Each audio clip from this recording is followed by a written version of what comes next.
We're all familiar with these tiny, stubborn bumps on our forehead, cheeks, or jaw that never pop and never go away. And sometimes they get super itchy or irritated. Like not knowing why they exist was not enough for them to even annoy us. But in this video, I'm going to tell you everything. Why do they appear, how to get rid of them, and how to prevent them from coming back ever again. So let's start. First thing first, why do they appear? Here's the easy explanation for it. Okay, so your skin is constantly doing two things.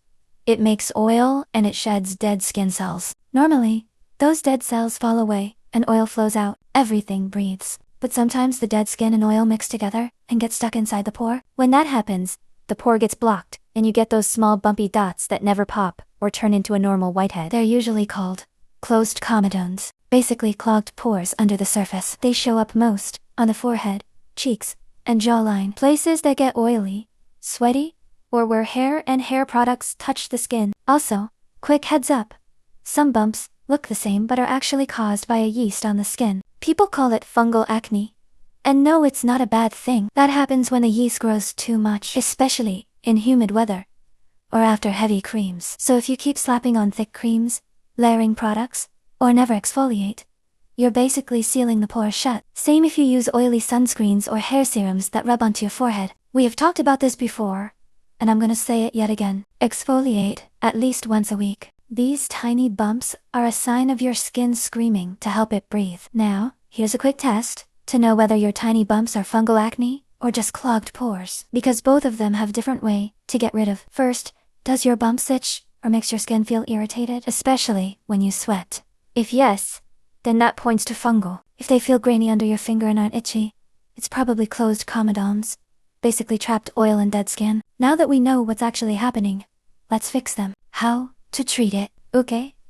So you might have seen some people on social media using a shampoo to treat their bumpy skin and actually getting rid of those bumpy skin. Well, that's not false at all. Here's a little explanation for it.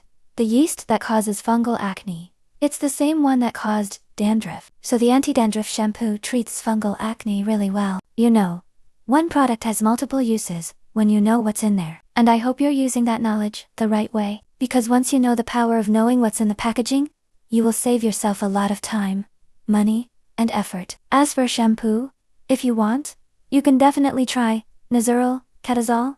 They have ketoconazole, 1 to 2%, Head & Shoulders, clinical strength, that have zinc pyridine, and last, Selsun Blue, that have selenium sulfide. These ingredients will help you kill excess yeast and reduce inflammation. Make sure to get a trial pack first and do a patch test before commitment. Also, you can use these on any part of your body, like chest, back, or anywhere you have fungal acne. Now let me quickly provide you the ingredients for fungal acne, and they are ketoconazole 2%, zinc pyridine, selenium sulfide, sulfur topical 3 to 10%, azelaic acid 10 to 20%. Now, ingredients for closed comodones: salicylic acid, BHA 0.522%. This is a great option if you have oily skin. Topical retinoids, like adapalene 0.1% OTC, retinol 0.25 to 1%, alpha hydroxyacid, glycolic, lactic 5 to 10%, niacinamide to 10%. All these ingredients are formulated to clean the skin barrier that will lead to unclogged pores, as well as cleaning the pores. Okay, so now we are done with what will help you with fading tiny bumps. The only thing remaining is how to use them, because that's where most people mess up. First thing, you gotta remember to not throw everything on your skin at once. Even if you know the ingredients, it's always best to do a patch test. Once you're done with your patch test, slowly add them in your routine. For example, this is how your routine should sound like: morning, first thing, cleanser, or just washing your face with water. Second, treatment of your liking. Just make sure to introduce the product to the skin first before applying all the way. Use a thin layer on your affected area. Let that dry completely. Then third, use a moisturizer to lock in the moisture. Last but not least, sunscreen at daytime. Your routine should be as simple as possible, and once they fade, don't completely stop using the treatment. Use it once a week or something like that.